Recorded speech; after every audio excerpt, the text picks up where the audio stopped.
Turn the page, Dave. Hey, we are so proud to be partnering with the National Concealed Carry Association as a 10-ring partner. NCCA exists to serve the Second Amendment community by providing a nationwide network of 2A advocates. Offers elite self-defense and concealed carry training from the nation's top instructors. And they provide a rock-bottom price on the best selection of gear and accessories. Learn more about them at nationalconcealedcarryassociation.com. Hey, who's our special guest today, my friend? Today we're talking to Dave Matheny. He's the founder of the Silencer Shop, and he's with the American Suppressor Association. Thought those were illegal. Well, that's why we're going to talk to him. Not exactly. Not free America. Yeah, I've always wanted one. Me too. I do. I really seriously do. Too. I think because I don't want to, upset my neighbors when I'm shooting in the backyard. You think they'd be a lot less upset? That's what they're upset about, is the noise? I think they would. Yeah, it's probably. Dave, are you there? Yes, I am. How are you guys? Good. How are you? Oh, I'm really good. Okay, so tell us about the Silencer Shop. Yeah, we're based in Austin, Texas. Really, obviously we sell silencers, but our secondary business is we're basically the accountants to the silencer industry. So if you buy a silencer, obviously outside of California, then we do the paperwork for you. You guys do the paperwork. So tell us about. So basically, in California, suppressors, silent. Okay, let's start there. What's the proper term? Is there a pejorative? Is there a proper term? Is there a difference between silencer and suppressor? Or tell us a little bit about the labels. I tend to go back and forth, and both are correct. I know people will get worked up on one over the other, but the reality is they are not silent. The correct technical term really is suppressor. In fact, if you shot one, you'll find they're actually pretty loud still, even with the suppressor. But legally speaking, they are referred to as silencers. So in all from a legal perspective, they're a silencer. From a technical perspective, they are a suppressor. This is another one of those where conflicts between the industry, the real term, and the politicians, the legal term, like out here, and assault weapon is a meaningless term. I was going to say, assault weapon versus just a weapon. So assault weapon is a completely meaningless term in the industry. That doesn't mean anything. It doesn't actually define anything. It's just made up. Yeah, and if a silencer isn't silent, and it's only a suppressor, which suppresses the sound, then But in California, there is a legal definition of an assault weapon. They've turned it into it's a killer. A legal definition. Well, they describe it. It's got to have certain criteria and certain aesthetics. Yeah, it's like a feature checklist, right? Yeah, it's a feature checklist, exactly. Yeah. So it sounds like it's the same. The politicians got a hold of the word silencer, and that's what shows up in the law. But really, truly, the industry, the correct term is suppressor. Am I kind of getting that right? Right. Okay. So just to give you an idea, a suppressor on an AR-15, a top-of-the-line suppressor, is as loud as a jackhammer on concrete. So the idea of it being silent, once again, is just false. So what is the purpose of a suppressor? Really, there are several purposes. One is that they are significantly quieter than running a firearm without one. They're a safety device. So it's like, would you drive a car without a muffler, right? We've heard them. They're super loud. They're not fun for most people. They pull it down to that level where it's safe to shoot. Not silent, but safe. You also get more velocity, better accuracy. They're actually quite a bit less recoil. There are quite a few good reasons to own one. So where's the safety come in? I just need to be educated here. Hearing safety. Hearing. When it comes to firearms, gotcha. It's one of the top. Yeah. So let's talk decibels. Do you know, if you are just standing right next to the muzzle of an AR on a typical, I don't know, 55 grain, whatever. The typical, what's the decibel rating of a firearm, or with and without? Yeah, and then what's the difference with the suppressor?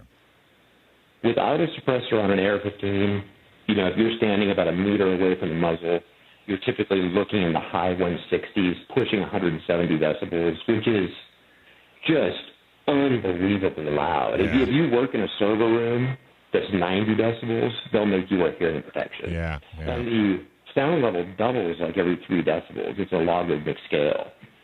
With a suppressor, it's same standing in the same spot. You're basically going to be looking at about, call it 135 decibels. It's you might get away without permanent hearing damage if there's just a single shot. More than one shot, you're going to have hearing damage still, even with a suppressor. Yeah, because 130 decibels is it's like going to a Who concert. You know, it's like a really, really loud rock concert, right? Yeah, 135 is way past that. I mean, is it? Okay. 135 is really loud. Oh, you haven't been to a Who concert, have you? Maybe not. I thought they set the record. I thought they set the record at somewhere around there. But okay, so if you go to a typical rock concert, what are you looking at? 80 to 90 decibels? Brendan, what is that answer? Something like I'll that. look it up. Okay. All right. Okay. So you help people do the paperwork. In California, a suppressor in effect is completely and totally illegal. We can't do it. Can't own it. Really can't buy it unless you have unless you're law enforcement or you have some kind of specialized manufacturer's license. But in most states, a typical civilian can own a suppressor on their firearm, right? Yep, that's absolutely correct. And outside of California, New York, the normal suspects. So in 48 other states, you can order a suppressor?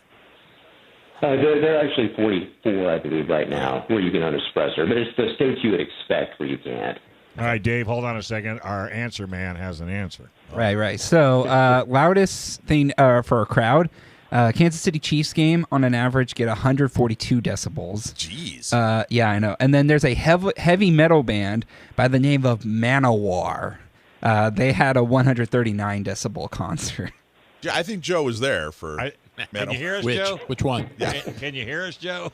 I honestly, that sounds right, but I question that first stat. Nobody's cheering for the Chiefs. No one's cheering for the Packers anymore now. Yeah, the Packers How dare are you? Done. Are you The kidding? Chiefs, they're not setting any records. So Those were boos. yeah, all right. I'm back Will you on take board. that Then one? Will you there take you go. that one? Okay, so what are the hoops you have to jump? If I'm living in free America and I have an AR and I want to put a typical suppressor on it, walk us through. Give us an idea. What are the steps you have to take?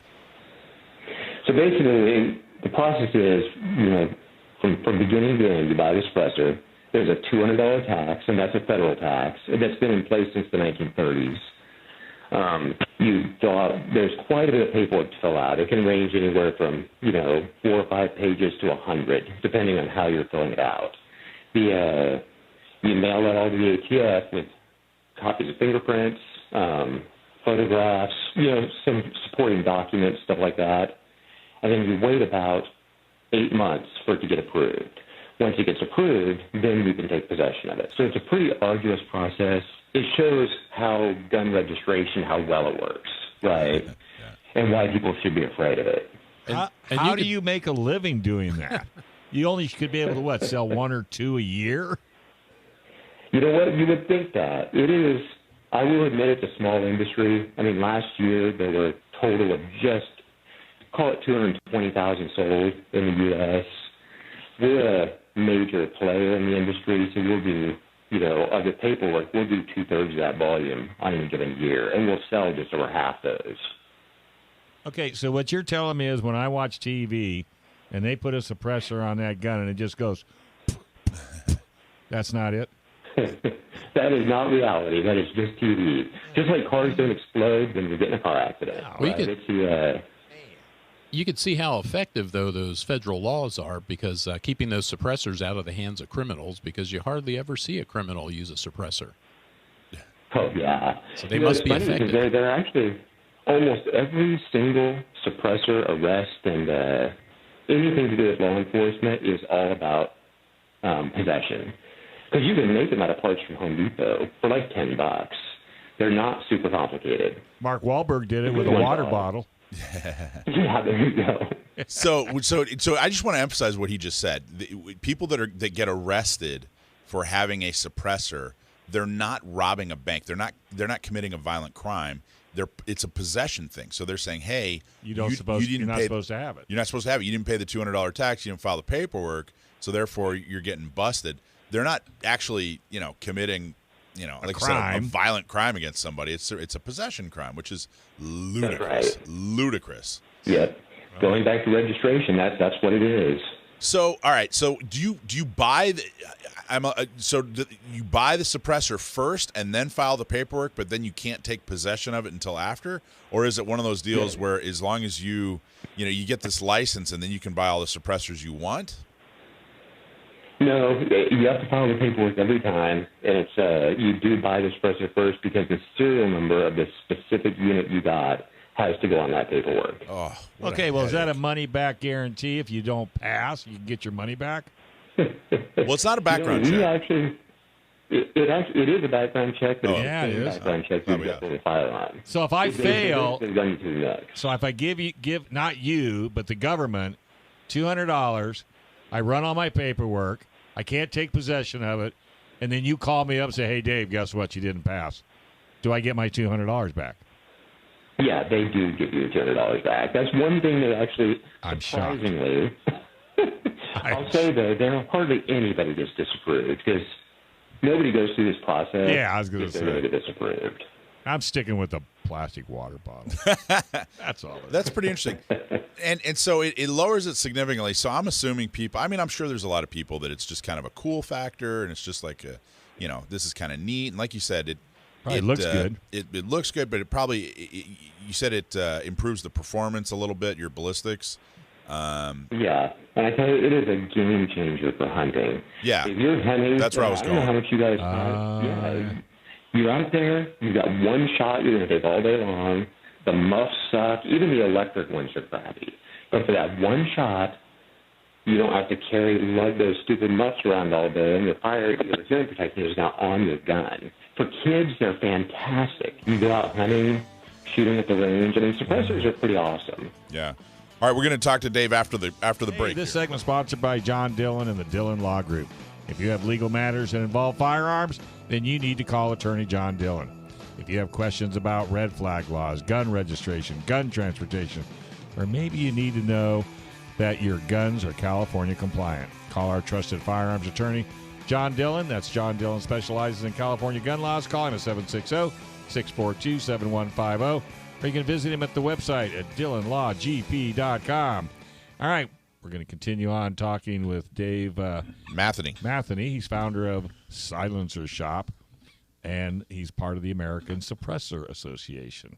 Yes. So when I was go ahead. I was going to say when I was a kid, I got really into paintball for a few years, and that was the big thing to do on your paintball gun was you go down to Home Depot. I don't think it was Home Depot back then. It was like Ace Hardware or whatever. Yeah. Go down to Ace Hardware and you'd get a couple of tubes, one the size of your barrel and then one much bigger, and you'd drill holes in it, and then you'd polish it out, and then you'd fill the fill it with I think we used like steel wool or something like that. That was the thing to do. But that was a paintball gun.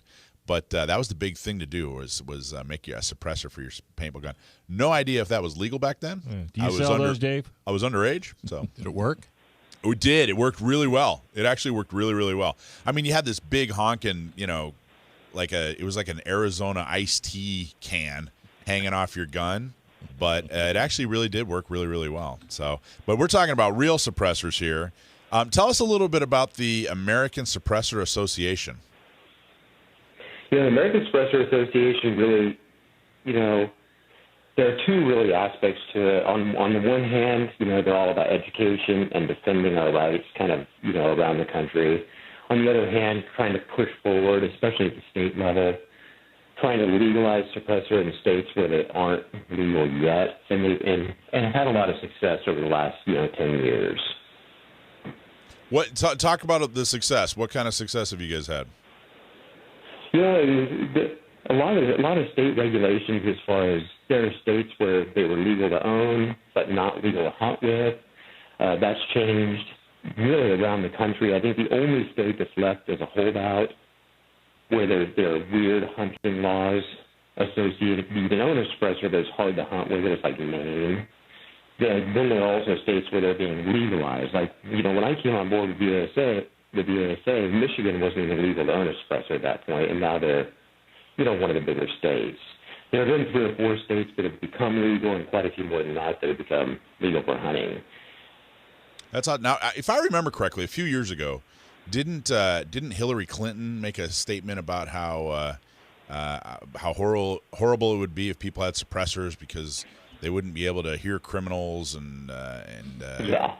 What was the? Do you remember? Tell us a little bit about that. How hard did you cringe when she spouted out that ridiculousness? It's just so. I guess it's just ignorance, right? And I think people play into it because they've been so heavily regulated for so long that people's only frame of reference is James Bond. So then they hear Hillary come out and say stuff like that, and they believe it, right? And it's just not accurate at all. It's actually really unfortunate. Well, I think it's an agenda. I mean, I don't think I'm ready to blame it on ignorance with her. I think that no, she's ignorant. Oh, Trust me. Thanks for clearing that up, Dave. You're right. I didn't mean to defend. Yeah, come on. Don't taint the show. Yeah, will you? Right. But it's just so ridiculous. I mean, it's I've been dealing with the anti-gun crowd for years now, and out of one side of their mouth, they like to talk about how reasonable they are, and they're just looking for safety laws that keep everybody safe and everybody and it really doesn't matter. Any kind of restriction they support, any kind of freedom when it comes to firearms, they're absolutely against. So, when a reasonable person would sit down and say, oh, okay, this device, backs off the decibels, 20, 30, whatever decibels, makes it, a little bit safer, especially for hunters. We get it. This makes sense. $200 tax, 8-month wait, background check. Okay, fine. Nobody thinks we shouldn't have to do that, but that's the process. Okay, great. But, that's a reasonable person. But if you're so blinded by, this anti-gun agenda, then any kind of anything will sound like some kind of terroristic request. If you not being able to acquire suppressors, truly, when you hear the facts, when you talk to people like Dave and you hear from the American Suppressor Association, they sound like the people that don't want suppressors are the extremists. They're the extremists. We're the ones that make sense. We're the ones that have facts behind what we're doing here. So what is their main argument? Is Hillary Clinton's ridiculousness, is that their main argument, or what do they do to stand in your way? You mean as far as politicians go? Yeah. So when you're trying to expand the ability for people to get suppressors, what's the pushback? Yeah, really, several years ago when we first started doing these demos, the ASA was first doing these demos with politicians in D.C. and Virginia, and you'd have Democrats lining up to come see how terrible they were. And it just wasn't what people thought. They're not silent. They're not what TV portrays at all. So weirdly enough, they actually stopped coming. And I think it's kind of a willful ignorance, but I think if they can be kind of willfully ignorant and project that onto the population, most people really do believe it. It's that they're this assassin's tool. You won't be able to hear people shooting at you. Stuff like that is kind of a narrative.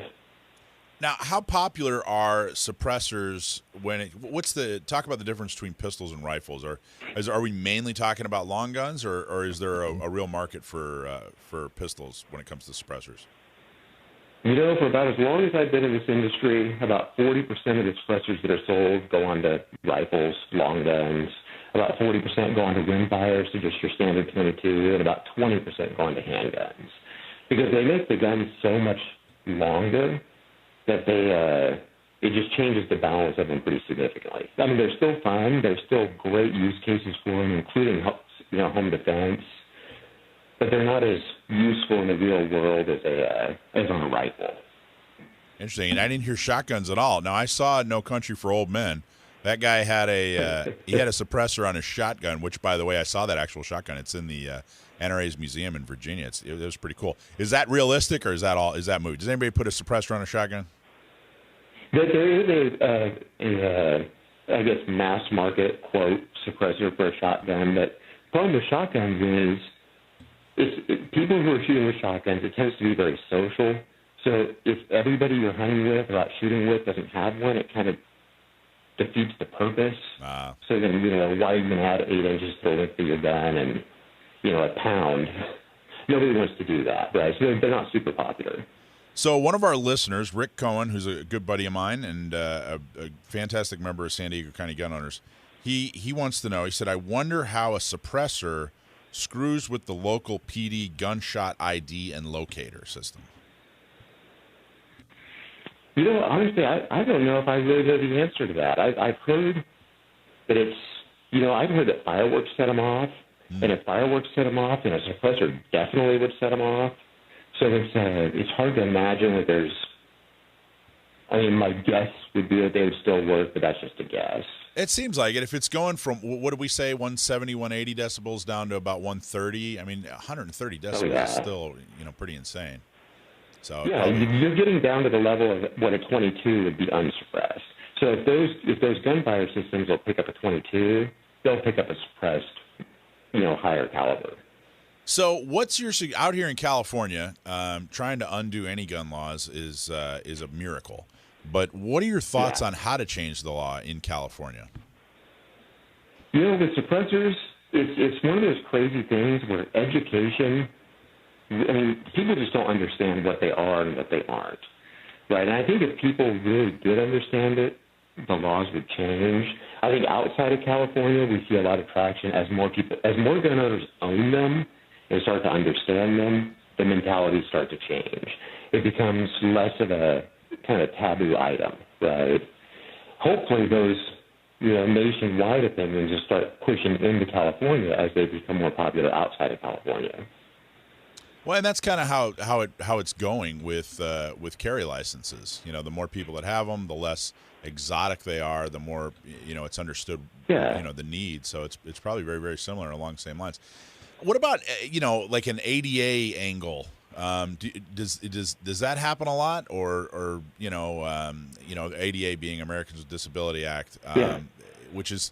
I don't know if it's covered, but more of a health or disability type angle. Is that a common foundation for some of the arguments? Oh, absolutely, and that's why I said at the very beginning, silencers more than anything else are a safety device. And I think if we can get people to shift their thinking from assassin's tool to safety device, honestly, they'll be legal everywhere. And then on top of that, you've got people who are pushing for gun control that are somehow scared. Somehow a short gun is more dangerous than a long gun. And yet if you put a suppressor on it, which makes it 8 inches longer, it becomes scarier again. So it's hard to really put my finger on what they're actually scared of. And other than just the gun in general, I guess. What if a manufacturer decided, hey, you know what, we're just going to make our barrel so that it's got a built-in suppressor? Does the law look at that as exactly as a detachable suppressor? Yeah, then the gun itself becomes registerable. So, and there are guns like that. They're called integral suppressors, and you have to register the entire gun with the process I already mentioned. Okay, interesting. And what do you know much about California law? Is it? I kind of made this blanket statement, and I'm not totally well versed on all the ins and outs, but is it possible at all in California for a civilian to own a suppressor? The only way you can have a suppressor in California is if you have essentially it's called you have to have UFFL to deal in firearms, and you also have to have a special occupational tax license. Believe it or not, one of the largest silencer manufacturers in the country is based in California. Surefire is right there. You know what's funny? There is so much Second Amendment industry in California. It's crazy. And there used to be a whole lot more. A lot have left, but there is a ton of Second Amendment gun, ammo, accessories industry all across California. I mean, these little shops, behind retail shops all over. Hey, so how can we help? How can people learn about American Suppressor Association, and how can we help you guys? You know what? Seriously, you can go to silencershop.com. We got a link to the ASA right on the homepage, or you can go to the American Suppressor Association website, donate money, help kind of push the cause forward. Awesome. So go to silencershop.com. We're talking with Dave Matheny. Really appreciate everything you did here, Dave, and everything that you're doing for gun owners. Thank you so much. Thanks for watching this clip from Gun Owners Radio.